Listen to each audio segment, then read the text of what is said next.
Hi guys, Vino here and welcome to this Vino Plunk production, and in this video we're going to be talking about something that I've spoken about before but I want to speak about again. Some things over the last couple of days have sort of reared their ugly head, so to speak, in a certain community I've been looking into the last few days, and I want to talk about it in this video. And that's it's a toxic, when I say toxic fan base, I don't necessarily mean that they are being nasty necessarily, but the passion that they show is so strong, so clogging. I want to say that it's a clogging the word. It's so like suffocating in some ways. If anybody even tries to be critical of the thing in which the fan base is based upon, then they get very, very antagonistic in a lot of ways. If you're noticing what's going on, hey, yes, I'm using my headset at the moment. I usually use for my main computer to record the audio from these videos, because I listened to the audio on my last video using the setup and I wasn't impressed with that audio whatsoever. So you're going to get headphone Vino for a while until I find another solution. Hopefully this will do for now. I do have a drink with me. If you see me look at my watch, I've got the viewfinder of the camera on there so I can see what's going on. I do have a drink. I encourage you guys to grab your own drink, because this is going to be a bit more of a discussion on these different communities. So it's my birthday tomorrow, and with birthday comes birthday money. I've asked for money from my family and they've all intimated that they're going to give me said money, and I'm looking what to spend that birthday money on. Originally it was going to be the Resident Evil 2 board game, but the seller of that game has told me that I can wait. He's willing to wait for the money, so that's what it is at the end of the day, and I'm looking at what I can spend the money on. I've been looking at, over the last week or so, some kind of emulator handheld, whether it be a PAL Kitty, whether it be a Retroid, whether it be an Ambernic of some description. At this precise moment in time, the market is flooded with these devices, and I mean flooded with these devices. They are all over the place. You can't move for these devices, and deciding which one you want to get, which has which features at which price point, is mind-boggling. Ambernic keep releasing a handheld it seems every 2 or 3 months they release a new handheld. Some of them are direct competitors to their own handhelds. Some of them are like side grades, or they're kind of downgrades in a weird way, but they're cheaper than the ones that came before them. It's weird how all these companies are set up. Plus there's a little bit of I'm going to call it a bit of nefariousness around all of it, in that PAL Kitty and Ambernic seem to come out with the same looking device. Quite often, I know a number of years ago there was potentially some nefariousness going on between those two companies, in which they literally were just buying the same devices off of AliExpress, and they're just slapping their own badge, logo, what have you on it, and selling them themselves. It seems they've now come past that, and they are now seemingly selling their own devices rather than just simply drop shipping devices from AliExpress. Or rather, when I say, yeah, it is drop shipping, because you can actually, when you bulk buy from AliExpress, you can include your own logo on the device itself. So they'll just simply drop shipping them from AliExpress. But they seem to be now making their own devices. They maybe have partnered up with some kind of manufacturer so they can get these devices out, and they're all over the place, and it is mind-boggling which one to go for, really. I'm still looking into maybe buying one of those, but one of the main things that I've come up against is some of the ones that I would like are quite expensive, and I am looking on Facebook Marketplace for a seller, and it seems a lot of the sellers that sell these particular emulator handhelds are very, because they're imported, because they cost quite a bit of money to import, we're talking $30-40 kind of shipping, and probably the equivalent in pounds as well, they sell them for a stupid amount of money, basically, in my opinion. So right now there's a Retroid Pocket 3 Plus, there was, on the Facebook Marketplace in my local area for about £150 to £160. They're $160 brand new. If you didn't know, just to let people know, that the dollar to pound conversion is not 1-to-1. He's got it on Facebook Marketplace for £160. Now, even if he spent the amount they are online, £160, £160 doesn't make sense, even with $30 to $40 worth of shipping. The other thing that I want to bring up is their second hand. At the end of the day, I have never agreed with, unless in some situations, I've never agreed with paying the same price as RRP, recommended retail price, for an item that's second hand. Never agreed with that. In my opinion, it doesn't sit right with me. There is a individual who was selling an analog pocket on the Facebook Marketplace for a while. He was selling that for the amount he bought it for. That's a little bit different. The analog pocket is a very expensive device as it is, and it costs an arm and a leg to import it into the UK, and there are many fees surrounding that, and it was practically brand new. Anyway, there are caveats around these things, but this particular individual with this Retroid 3 Pocket 3 Plus, I said 3 twice, he has said he's used the device. He's used it, has obviously gotten bored of it, or what have you, or needs the money, so therefore is selling it. And as a result of that, it's a second-hand device. There should be some kind of discount applied to the item because it's second-hand. Also, as someone who has been selling more in the Facebook Marketplace over the last little while, you price your item higher expecting people to come and lowball you or haggle you. It's just, that's what Facebook Marketplace is. People haggle you. I now know to set my price £20 to £30 higher than what I'm expecting for it, knowing that people are going to go ahead and haggle you, and maybe down the line you could drop the price down to less to try and sell it, or if you want to, whatever you want to do with it. But that's just how Facebook Marketplace works. Just knowing how the place where you're selling works and working with it, basically. So there's a lot of people that are selling these emulator handhelds that are second hand, and they're selling them for the same price you can buy them brand new. That seems a bit stupid and weird to me. So I've been looking at alternate things to get that would satisfy being an emulator handheld, and one of those things is the PlayStation Vita. The PlayStation Vita, for those of you that don't know, was a console that Sony released, a handheld console that Sony released 12 years ago now, that failed, quite frankly. It completely failed. I'm just going to take a quick drink.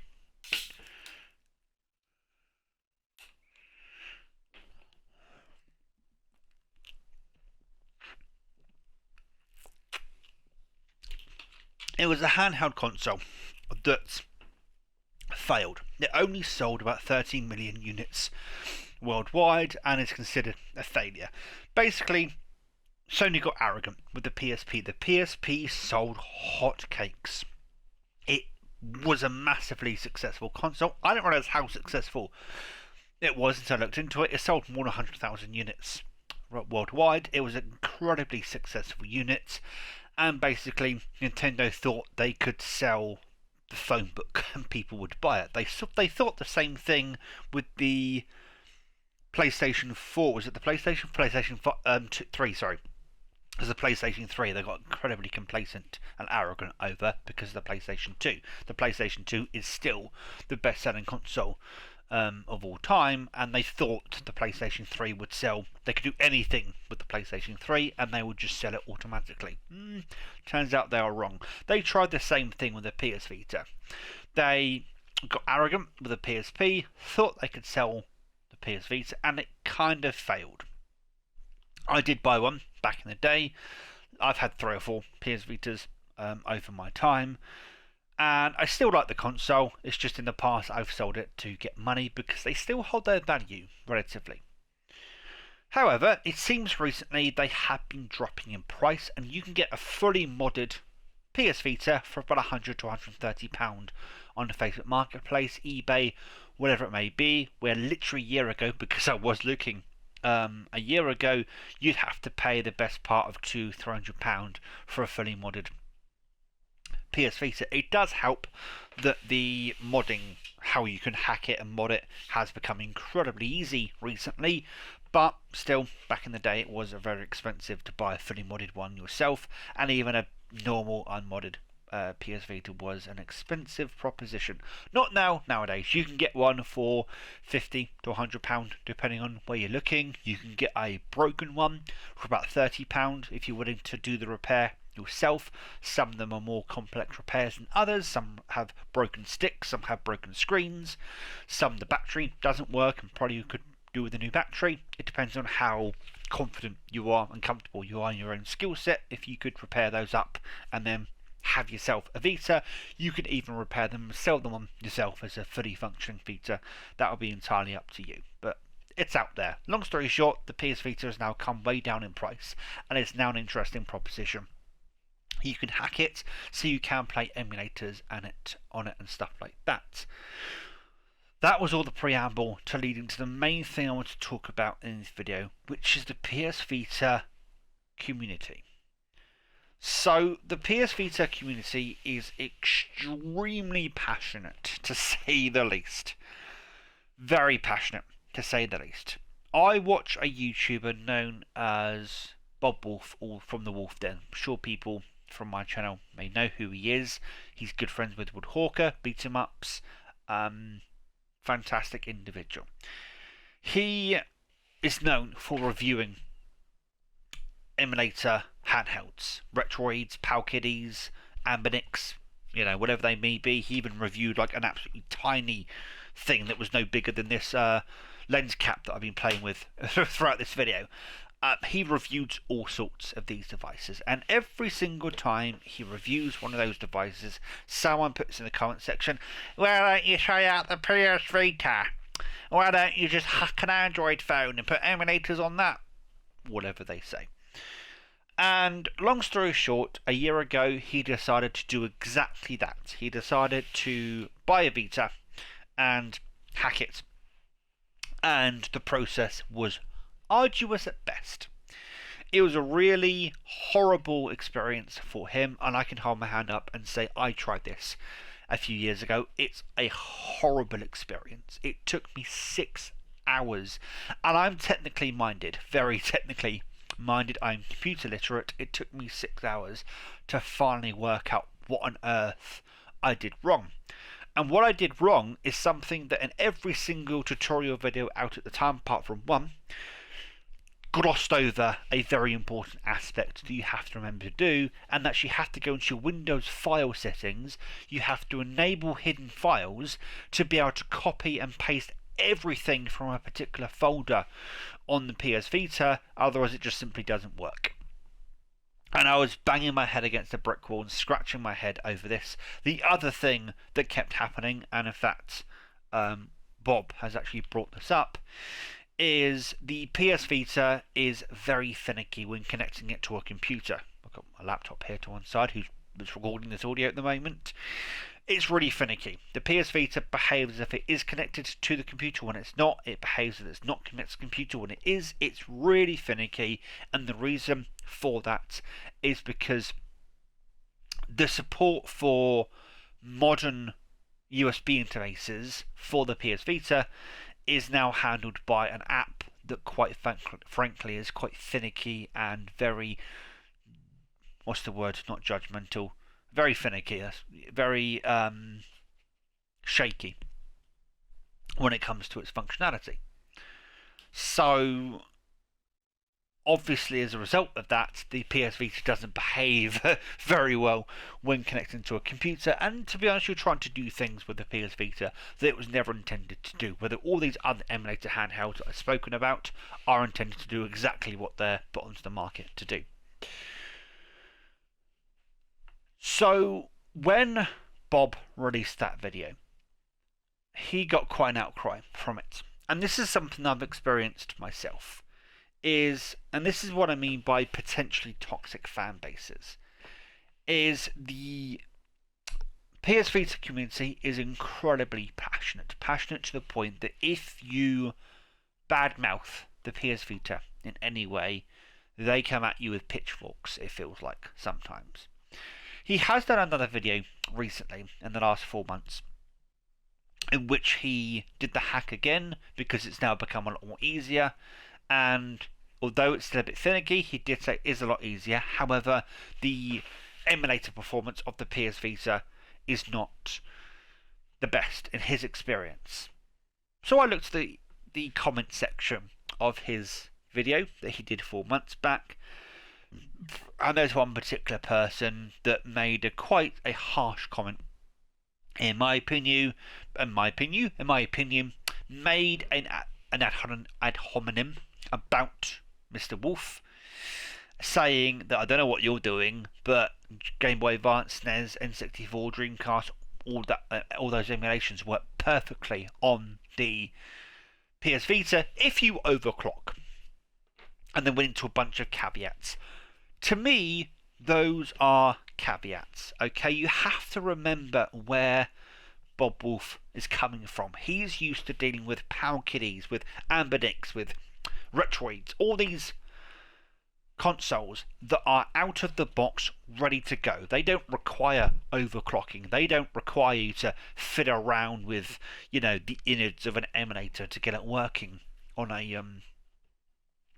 a console. And to be honest, even me, who's more technically literate in the realms of playing around with a piece of hardware like the PS Vita, even I don't necessarily understand that you may have to overclock the PS Vita to get certain emulators working better than the other. It's funny because one of the Retroid, is it the Retroid Pocket 3 Plus? It might be the Retroid Pocket 3 Plus.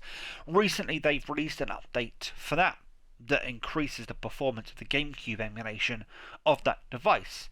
However, before that, the actual Retroid themselves, the manufacturers of that device, said in order to get good performance out of some emulators, you had to overclock that system. The vast majority of people don't even know what an overclock is, yet alone even know how to do an overclock, and I don't blame Bob for not necessarily knowing that you've got to overclock parts of the PS Vita in order to get an emulator working properly. And I think it's the tone of some of the comments in the comment section was that it's almost like it's to be expected that you'd have to overclock some of these emulators. That it's just known information. Like if you're part of the PlayStation Vita community, you just know that you've got to overclock this PS Vita. Not necessarily. Now I thought this was, what's the word, individual to Bob. Nah.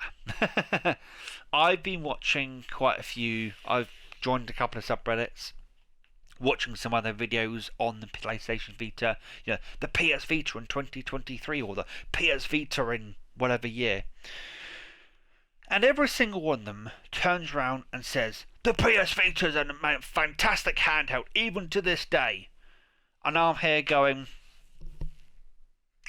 the Switch is on the market now. You've got the Steam Deck on the market now. How can you say that even now the PS Vita is still a good system? It's outdated as all hell. It's 12 years old. It's got 12-year-old hardware in it, and then through the lens of 2023, I don't know how you can say that it's still. People are basically saying that it still keeps up with the likes of the Switch and the Steam Deck, which is preposterous. I'm going to say that right here, right now. That's completely preposterous to say that it keeps up with those systems, because how can it keep up with those systems when there's 12-year-old hardware in the system? It's just not possible for that to be a factor.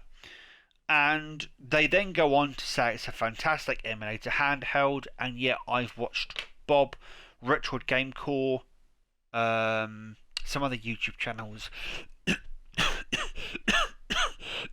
excuse me, review the PS Vita as an emulator handheld through the lens of 2023 and come out and say it's crap emulation, basically. And these are all people who are technically savvy. They know what they're talking about. They know what to do with these systems, and yet there's some kind of disconnect along the way. And what I don't like is how impenetrable some of these communities sometimes come across as. Like, I would love to jump headfirst into PS Vita community, but am I going to rebound off of it because of the toxicity? You know, and I'm thinking of buying a PS Vita. Tomorrow I've already got somebody lined up that I might go and meet up with and buy the PS Vita off of them. But do I want to? Do I want to, the community that comes with it, do I want that baggage?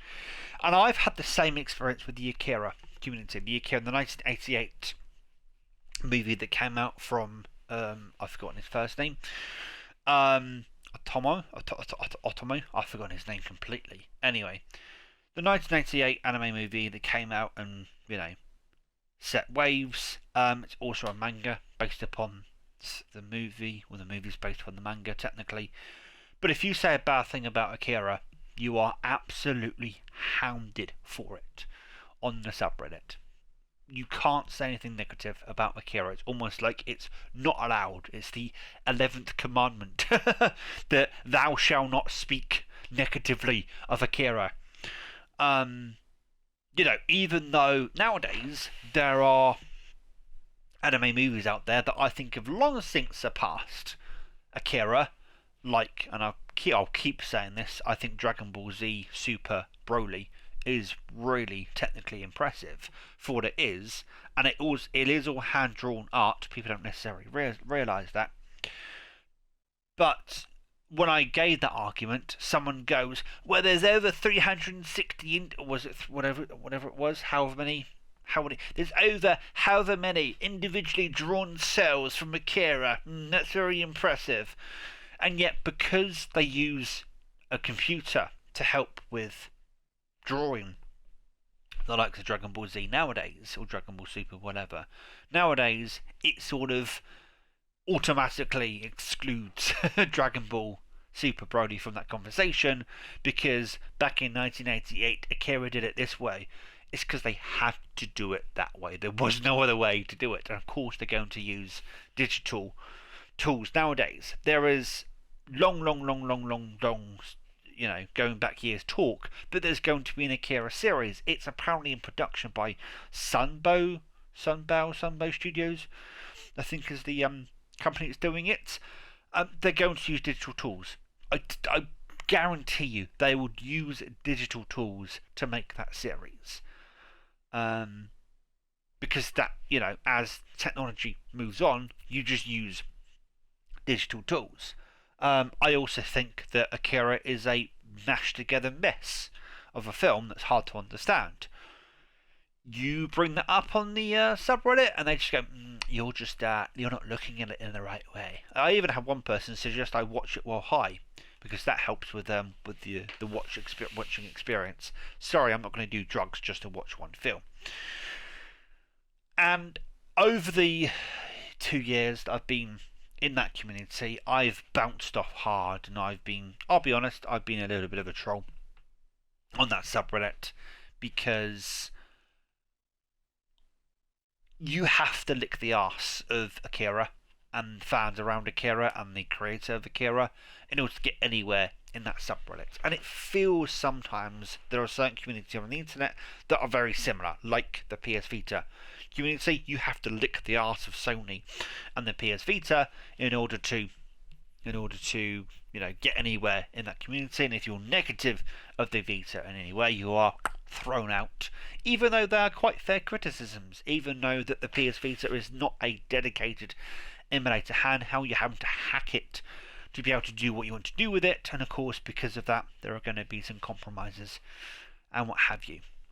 I suppose in some ways I just wanted to use the video to get this off of my chest in some ways, because it really does annoy me when these communities do this, and I see evidence of this. Just chill, guys. Be more inviting, and understand that people will have criticisms of the thing that you love and hold dear, because that's how opinions work, unfortunately. Please, let's get a discussion going down in the comment section. But until next time, guys, take care and enjoy the rest of your day. Ta-ra.